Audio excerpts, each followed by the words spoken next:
جب قرآن پاک میں ہم دیکھتے ہیں تو 2 طرح کی ہجرت کی بات ہوتی ہے. ہو سکتا ہے اور بھی ہو، لیکن میرے ذہن میں اس وقت 2 طرح کی ہجرت ہے. ایک تو یہ ہے کہ اگر کہیں پہ حالات آپ کے لیے تنگ ہو جائیں، مشکل حالات ہو جائیں اور وہاں آپ کے لیے سروائیول مشکل ہو جائے، اور اوبیسلی آپ کی پرائیورٹیز ہوتی ہیں ہر ایک کی، اور حقیقت میں پرائیورٹی یہ ہے کہ اللہ کے ساتھ اگر کسی جگہ پہ رہنے سے کنیکشن کمزور ہو رہا ہے اور ہم اللہ کے بتائے ہوئے احکامات پہ پراپرلی عمل کرنے سے قاصر ہیں، تو اوبیسلی پھر اس جگہ سے ہجرت کرنا ضروری ہے اگر حالات اجازت دیں. کمفرٹ زون تو وہاں تھا ہی نہیں، لیکن ایک ہجرت فزیکلی ہمیں کرنی پڑتی ہے.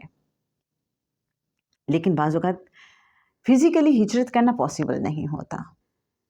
آپ ایسے ایک انوائرمنٹ میں رہ رہے ہوتے ہیں جہاں بہت سی کمپلشنس ہوتی ہیں، آسان نہیں ہوتا اس میں سے نکلنا. پھر کیا کیا جائے؟ اس میں سروائیول کے لیے کیا کیا جائے؟ جی، ذہنی ہجرت. آپ کو ڈیفوڈلز یاد ہے؟ نہ جانے کیوں یاد آ گئی مجھے. جب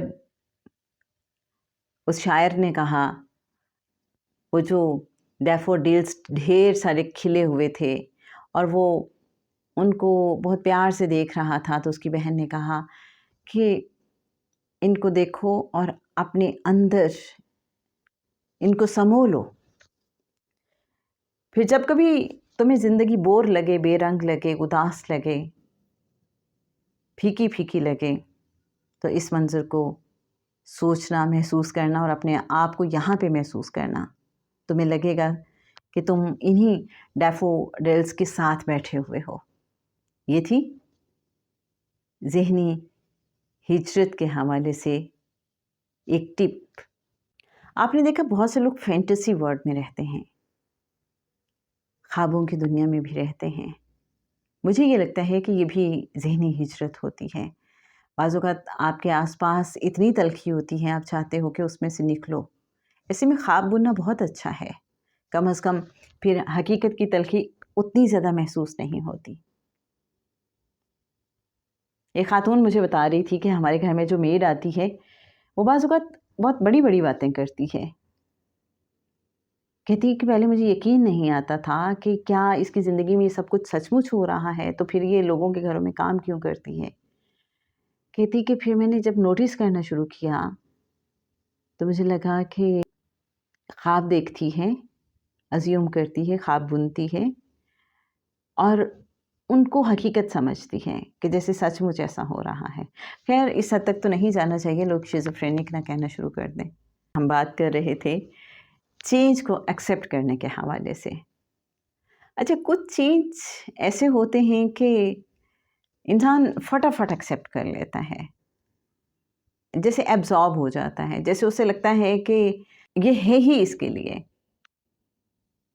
اور آپ نے دیکھا کہ کچھ ہماری زندگی میں چینجز ایسے ہوتے ہیں جو ایکسیپٹ کرنے کے لیے، جن کو ایبزارب کرنے کے لیے ہمیں ایفرٹ کرنی پڑتی ہے. کیا آپ کے ساتھ کبھی ایسا ہوا؟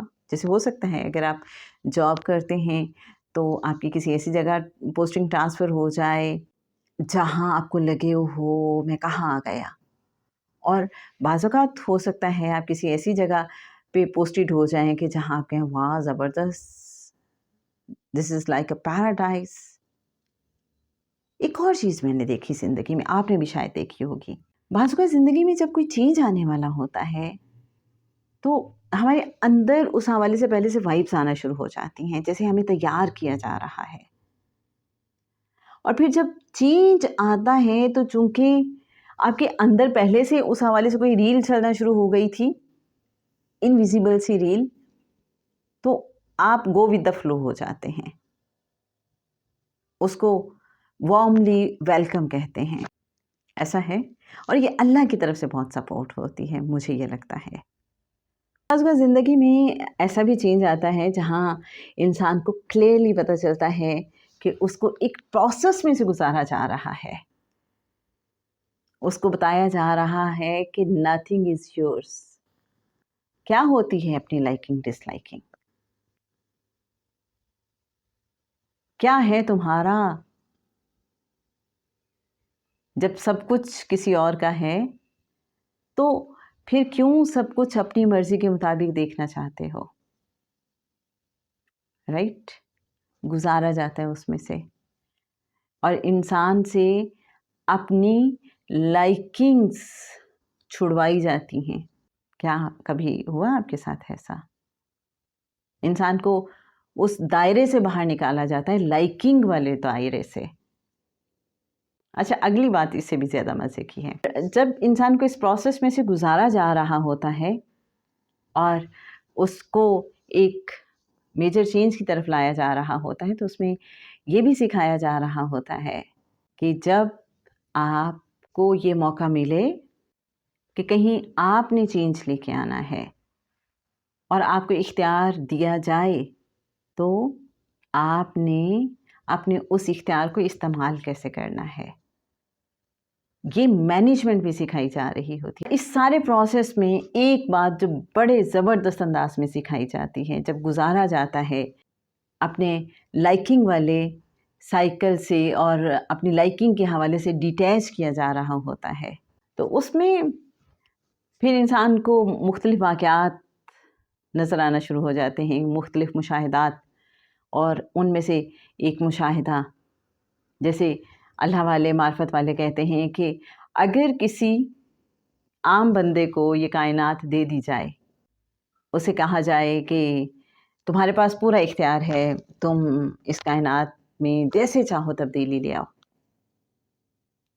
تو وہ انسان جگہ جگہ بہت سی تبدیلیاں لے آئے گا. ہو سکتا ہے وہ کائنات کو اتنا بدل دے کہ لگے یہ تو کوئی اور ہی کائنات ہے.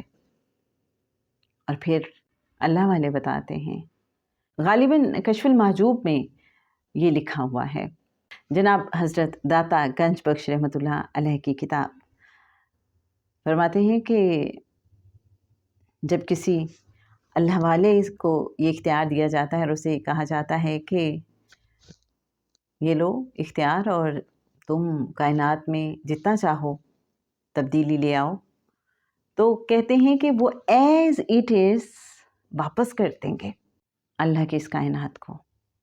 وہ کوئی چینجز نہیں لائیں گے، کیونکہ وہ کہیں گے کہ اللہ تو جس انداز میں کائنات چلا رہا ہے پرفیکٹ ہے، اس سے بہتر انداز تو ہو ہی نہیں سکتا. ایک رخ یہ بھی ہے چیزوں کو سمجھنے کا. جب گزارا جاتا ہے ہمیں، تو مجھے یہ لگتا ہے یہ سارے اینگل سکھائے اور سمجھائے جا رہے ہوتے ہیں. چھوٹی چھوٹی باتیں بعض اوقات کمفرٹ زون سے بھی نکالا جاتا ہے، لائکنگ سے ڈیٹیچ بھی کیا جاتا ہے، اور یہ بھی بتایا جاتا ہے کہ ہو سکتا ہے جو چیز تمہیں فی الحال ایبزارب کرنا مشکل لگ رہا ہے، ان فیوچر تم کو واہ زبردست ہو گیا، یہ تو کمال چینج ہے. آپ کو یاد ہوگا ہم نے ایک بار آپ سے بات بھی کی تھی کہ اللہ نے اس کائنات میں اتنا تنوع رکھا ہے، اتنی ڈائیورسٹی ہے، اتنے رنگ ہیں کہ انسان ایکسپلور کر ہی نہیں سکتا. اس کے ایک بہت چھوٹے سے حصے کو بھی ایکسپلور نہیں کر سکتا، اس کے بارے میں جان نہیں سکتا. ہمیں تو پتہ ہی نہیں کتنی کائناتیں ہیں، کتنے سولر سسٹمز ہیں، کتنی گلیکسیز ہیں، ہمیں نہیں پتہ. تو اتنی بڑی کائنات اللہ نے بنا کے ہمارے سامنے رکھ دی کہ جہاں چاہو جاؤ، ایکسپلور کرو. تمہارے اندر میں نے یہ چپ رکھ دی ہے، تم جہاں تک چاہو پرواز کر سکتے ہو. تو ظاہری وجود کے ساتھ تو پرواز بڑی محدود سی ہے، لیکن آپ نے یہ دیکھا کہ پھر جو اللہ کا عرفان پا لیتے ہیں وہ ٹائم اینڈ اسپیس سے بیونڈ ہو جاتے ہیں، اور پھر ان کی پروازیں بھی کائناتوں تک ہوتی ہیں. تو زندگی میں چھوٹے چھوٹے کمفرٹ زون چھوڑنے کی عادت ہم خود ہی ڈال لیں تو بہتر ہے، ورنہ پھر سچویشن کریٹ کی جاتی ہے اور کہا جاتا ہے کہ نکلو کمفرٹ زون سے، گو ود دا فلو کو سیکھو، اپنی خواہش کو ڈھیلا کرنا سیکھو، ریزسٹنس چھوڑ دو، قبول کرنا سیکھو. جن پہ اللہ کا خاص کرم ہوتا ہے وہ ہنسی خوشی تبدیلیوں کو قبول کرتے ہیں، اور جو کچھ تھوڑے سے کمزور کنیکشن والے ہوتے ہیں وہ پھر آہستہ آہستہ قطرہ قطرہ ایبزارب کرتے ہیں. اصل بات جو سمجھ آتی ہے، حوالے کرنا سیکھنا ہوگا ہمیں. ہر چیز کو حوالے، خود کو بھی حوالے، معاملات کو بھی حوالے، زندگی کی ہر موومنٹ کو بھی اس کے حوالے. اور جب صحیح معنوں میں حوالے کیا ہے، پھر راضی ہونا بھی سیکھنا ہوگا. پھر ریزسٹنس کاہے کی، پھر تو جو آئے بسم اللہ. تو جناب، خیالوں کے کچھ سلسلے آپ کے ساتھ شیئر کیے. اور خیال تو وہ الطیر ہے کہ جو بڑا من موجی ہے، جہاں کی چاہے اڑانے بھرتا ہے اور جہاں تک چاہے پرواز کرتا ہے، ہمیں پتہ بھی نہیں چلتا. اللہ ان خیالوں کے سلسلوں کو قائم رکھے، کیونکہ خیال زندگی ہے. خیال ہی زندگی کی ہر حرکت کی بنیاد ہے. جیسے الماء،